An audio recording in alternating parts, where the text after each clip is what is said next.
हाँ, तो प्यारे भैया बहन, अब हम पढ़ते हैं प्रमेय 7। प्रमेय 7 परीक्षा में आता है, बहुत महत्वपूर्ण है। ठीक है, देखिए, वृत्त के किसी चाप द्वारा केंद्र पर बनाया गया कोण या अंतरित कोण वृत्त के परिधि के शेष भाग के किसी बिंदु पर अंतरित कोण का दोगुना होता है।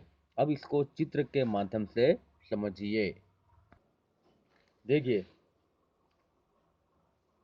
ये जो पी ओ क्यू ये केंद्र पर बना कोण है, और पी आर क्यू ये जो है परिधि पर बना कोण है। तो हमको सिद्ध करना है कि केंद्र पर बना कोण परिधि के शेष भाग पर बने कोण का दोगुना होता है।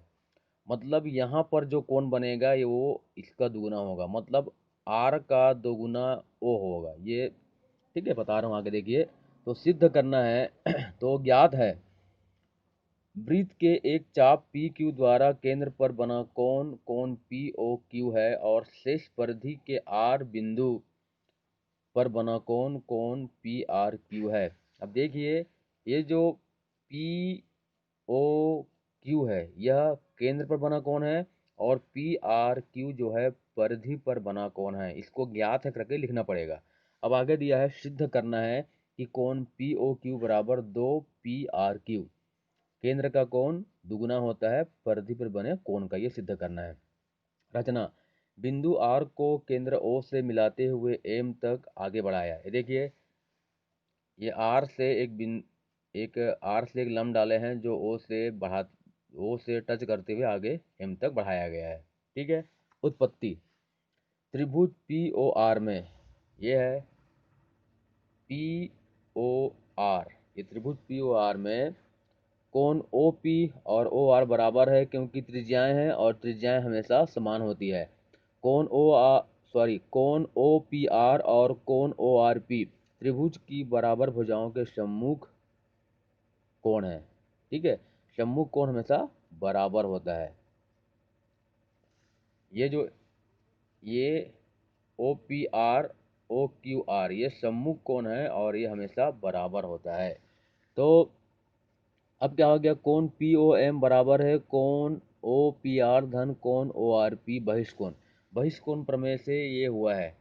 ठीक है, क्या हुआ है, कोण पी ओ एम बराबर कोण O P R O R P.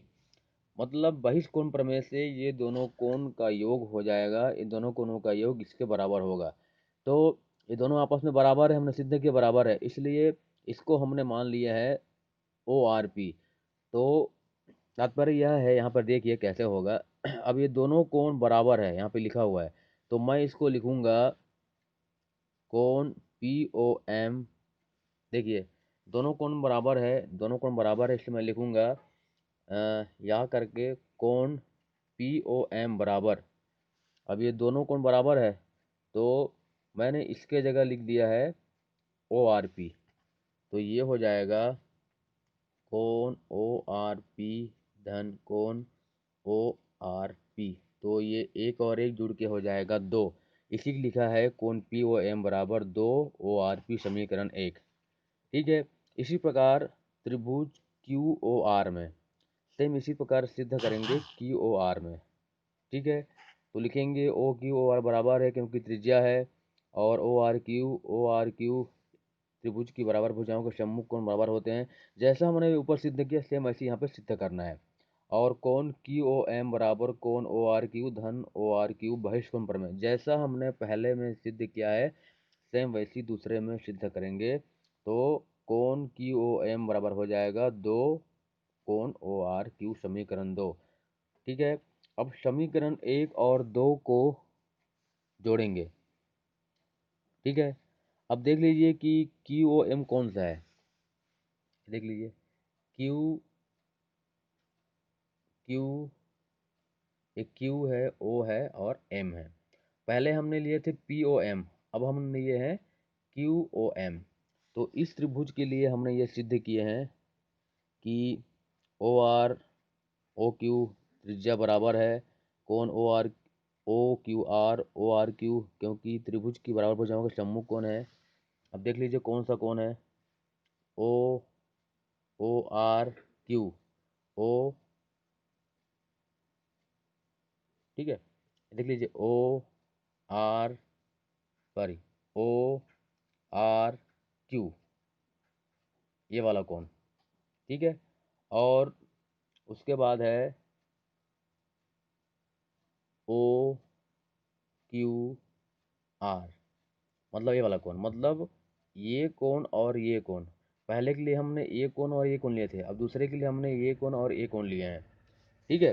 तो ये क्या है, बराबर हो गया है। कैसे बराबर हो गया है, बहिष्कोण प्रमेय से बराबर हुआ है।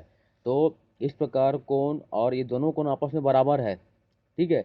इसलिए हमने इसको इसी तरह ऐसे लिखे हैं, देख लीजिए कैसे लिखे हैं, कोण क्यू ओ एम बराबर कोण ओ आर क्यू धन कोण ओ आर क्यू, ठीक है। दोनों बराबर, इससे जुड़ के दो हो जाएगा, इसलिए लिखा गया है कोण क्यू ओ ओम बराबर दो कोण ओ आर क्यू, समीकरण दो। अब क्या किए हैं, समीकरण एक और समीकरण दो को जोड़ा गया है।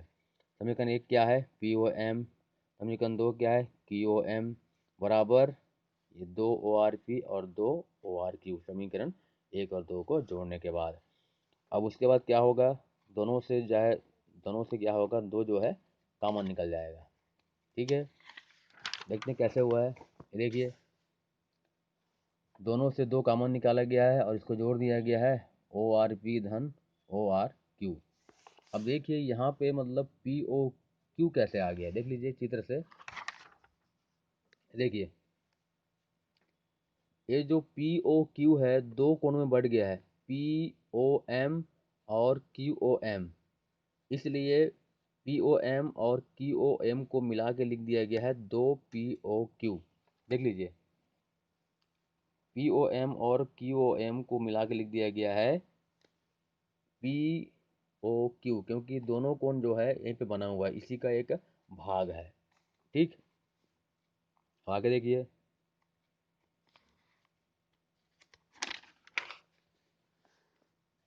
इस प्रकार ये पी ओ क्यू हो गया और यहाँ पे प्राप्त हो गया दो ओ आर पी धन ओ आर क्यू।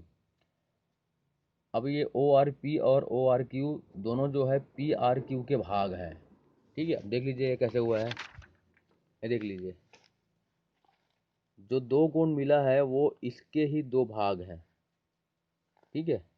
ये देखिए O O R P O R Q, ये दोनों कोण इसी के आर के भाग हैं, तो दोनों मिलके आर हो जाएगा, कोण पी आर क्यू हो जाएगा, पी आर क्यू हो गया।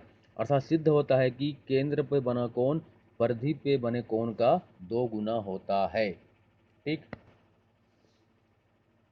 अब इसी प्रकार है, वृत्त की परिधि के किसी बिंदु पर व्यास द्वारा, वृत्त के परिधि के किसी बिंदु पर व्यास द्वारा अंतरित कोण समकोण होता है। ये बना बनाया है, इसको पढ़ लेंगे, जितने भी प्रमेय है उसकी हेडिंग पढ़ना है, क्योंकि परीक्षा में पूछ सकता है।